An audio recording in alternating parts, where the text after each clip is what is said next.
Sampai di rumah sakit, kembali Juna menggendong Axel dan menggandeng tanganku. Juna membawa Axel ke UGD dan menceritakan kronologi kejadian secara singkat pada para medis. Axel diperiksa beberapa saat. Tubuh, pupil mata, dan kepala anakku tak luput dari pemeriksaan. Setelah dinyatakan Axel baik-baik saja, aku dan Juna meninggalkan ruang UGD. Juna sangat perhatian, meskipun belum pernah punya anak. Juna ini sangat teliti orangnya. Ibaratnya, Juna ini lebih senang mencegah daripada mengobati. Menggendong Axel di pundaknya, tangan Juna yang satu menggandeng tanganku. Bibirku terdiam dan mengatup. Perasaanku tak tenang. Ingin rasanya aku mencari di mana Niki berada. Sangat ingin aku mengetahui keadaannya. Tapi aku gak enak sama Juna. Sampai mobil, Juna berkata padaku, "Lo kacau banget, pulang dulu aja. Biar gua yang ngurus Niki." Juna menyerahkan Axel padaku. Aku mengangguk. Seorang pria berpostur kekar tampak berjalan ke arah kami. "Don, tolong antar Bu Ivone pulang. Nanti kamu balik ke sini lagi," perintah Juna pada lelaki itu. "Baik, Pak." Lelaki kekar itu lalu membukakan pintu mobil untukku. Tak ada pilihan bagiku selain menurut apa kata Juna. Sahabatku itu sekarang adalah kekasihku. Ia sudah melamarku. Di rumah pun aku semakin gelisah. Bayangan Niki yang belati di perutnya menghantui terus. Bahkan aku sampai menangis terisak-isak. Ternyata selama ini Renal adalah Niki. Sudah kukira sebelumnya. Renal dan Niki mempunyai banyak kesamaan. Wajah yang sama, postur tubuh, kebiasaan, dan kesukaan yang sama. Mana ada orang persis seperti itu. Sedangkan kembar pun ada bedanya. Kecurigaanku terkikis. Kala dengan mata kepala sendiri, aku membaca kartu identitas milik Renal. Namanya memang Renaldi Asma Subrata. Tempat, tanggal lahir, dan orang tuanya jelas. Segeraku tepis keraguan. Gak mungkinlah dia Niki. Tapi kenapa Niki bisa hilang ingatan? Bahkan dia tidak mengenali dirinya sendiri. Apa yang menyebabkan dia begitu? Aku mencoba berpikir keras, mencoba mengingat dengan melakukan flashback ke belakang. Setelah keputusan cerai keluar, aku sama sekali tidak pernah bertemu dengan Niki. Aku tahu, Juna membatasi gerakan Niki. Sahabatku itu menyuruh orangnya untuk mengawasiku. Gak nyalain Juna sih, itu juga kan permintaanku. Aku ingin melupakan Niki seutuhnya. Ku dengar kabar Niki sudah menikah dengan Mbak Dahlia. Meskipun menikah siri, bahkan dari teman-temanku saat di komplek. Aku mengetahui juga kalau Mbak Dahlia menghuni bekas rumahku bersama Mas Niki dan Mami. Kok tiba-tiba aku ingat Mami? Perempuan mantan mertuaku itu dulu pernah bilang dia ingin bercerita banyak padaku. Sayangnya Juna tidak memperbolehkan. Malahan Juna mengirimnya pulang ke Solo. Mami pasti mengetahui sesuatu. Secara saat itu Mami tinggal bersama Niki dan Mbak Dahlia. Aku harus menghubungi Mami. Tapi bagaimana? Nomor Mami aku tak punya. Nomor Kak Astrid juga sudah ku hapus lama. Cekah, gimana ini? Kurai ponsel di meja tak jauh dariku. Juna yang menelpon. "Halo Jun, Ivone, sudah makan?" "Belum." "Kenapa? Kamu bisa sakit nanti." "Aku masih kepikiran peristiwa semalam Jun. Perasaanku kacau banget." Jawabku lesu. "Niki sudah dioperasi." Ku pejamkan mataku. Tiba-tiba aku merasa lega. Semoga Mas Niki bisa sembuh. Bagaimana keadaannya?" belum sadar.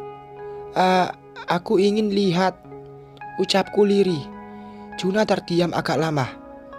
Gak apa-apa kalau gak boleh, kataku kemudian dengan suara bergetar menahan tangis. Ku dengar desan nafas Juna. Axel juga gak ada temennya. Aku mencoba tersenyum dan tegar. Datanglah, supirku akan menjemputmu, kata Juna akhirnya. Makasih, Juna. Dengan membawa Axel, aku berangkat ke rumah sakit. Supir Juna yang menjemput. Sepanjang jalan hatiku gelisah. Doaku tak pernah putus untuk kesembuhan mantan suamiku itu. Juna langsung menyambut saat kami tiba di rumah sakit. Axel sama Daddy. Diambilnya Axel dari tanganku. Bocah itu dengan cepat menempel pada Juna. Berjalan menyusuri lorong rumah sakit, Juna mengantarku ke ruang ICU, di mana Niki masih dirawat di sana. Degup jantungku mendadak menjadi cepat. Aku gugup mau melihat Niki. Terbaring dalam ruangan kaca, tubuh Niki dipenuhi alat, masker oksigen, dan alat ventilator terpasang di mulutnya. Apakah parah? Tanyaku bergumam. Netraku tak lepas memandang tubuh di dalam sana. Tidak, tusukan itu tidak mengenai intinya. Hanya dia kehilangan lebih banyak. Jelas Juna. Dia pun sedang memandang Niki. Air mataku mengalir dengan sendirinya. Dadaku rasanya sesak dan berat. Tanganku mengusap kaca di depanku. Niki, bertahanlah. Hiks, bibirku bergumam. Kupandangi lama lelaki itu. Ivone, kau itu bidadari. Gombal. Bibirku mencepik. Beneran, sini. Niki menarik tanganku dan menyuruhku duduk di pangkunya. Lengan lelaki itu melingkar di pinggangku. Aku punya sesuatu untukmu, cantik. Lelaki berparas tampan itu menatapku lekat. Apa dong? Tanyaku gak sabar.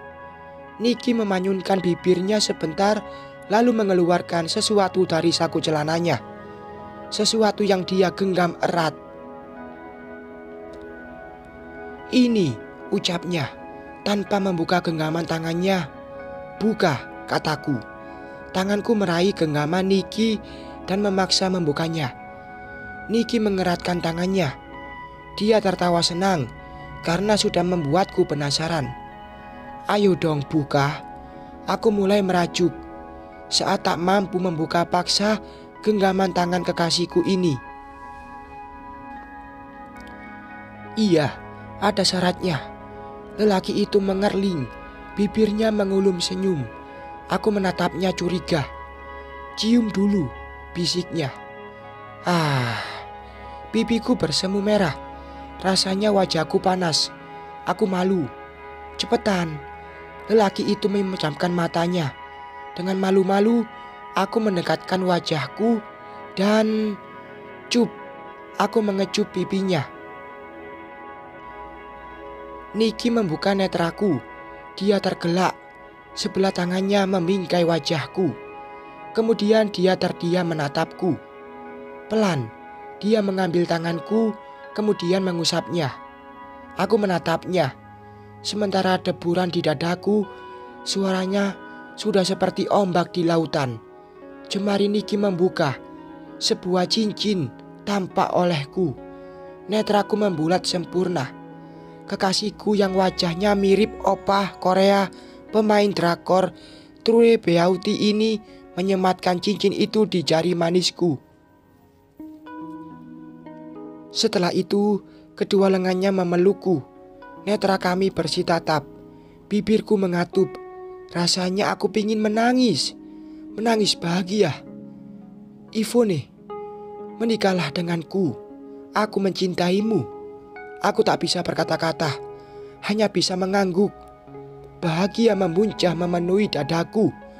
Netraku mengerjap. Air mata bahagia tertumpah di pipiku.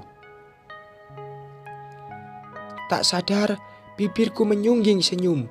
Isakan tangis terdengar saat aku mengingat kembali momen terindah bersama Niki, lelaki kalem yang kugilai itu. Kau mengingat sesuatu? Juna mengagetkanku. Tidak, jawabku cepat. Kuusap air mata yang mengalir di pipiku kasar, membuang nafas, kemudian menoleh pada Juna yang masih setia berdiri di sampingku. Kenapa tersenyum sambil menangis? Cecarnya. Netra Juna melirikku. Perasaanku langsung gak enak.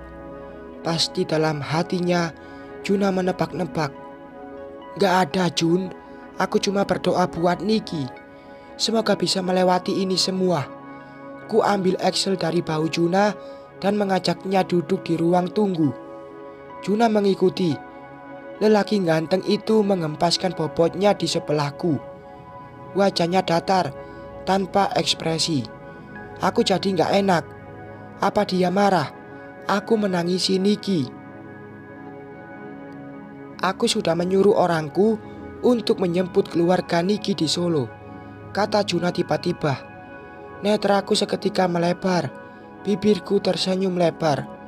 Juna menyuruh orang menjemput Mami. Ya ampun, Juna. Kamu baik banget. Tak dapat ku sembunyikan perasaan senangku. Ku pandangi wajah sahabatku ini. Biasa saja, Juna menjawab tanpa menoleh. Aku menghela nafas. Semoga dengan kedatangan Mami, semangat hidup Niki bertambah. Aku tak mengharap apapun, hanya ingin melihatnya hidup. Itu saja. Karena sejujurnya, aku tak ingin Niki mati. Ada rahasia yang belum diketahui olehnya. Niki harus tahu, Excel adalah anaknya, buah cintanya denganku. Von, iya. Arjuna menatap lurus ke depan. Aku menatapnya dari samping. Relief wajah Juna tergambar jelas. Hidungnya yang mancung, bibirnya tipisnya, alis mata yang tebal. Juna tak kalah menawan dari Niki. Ngapain sih aku? Niki sudah kembali. Apa kau masih berharap padanya?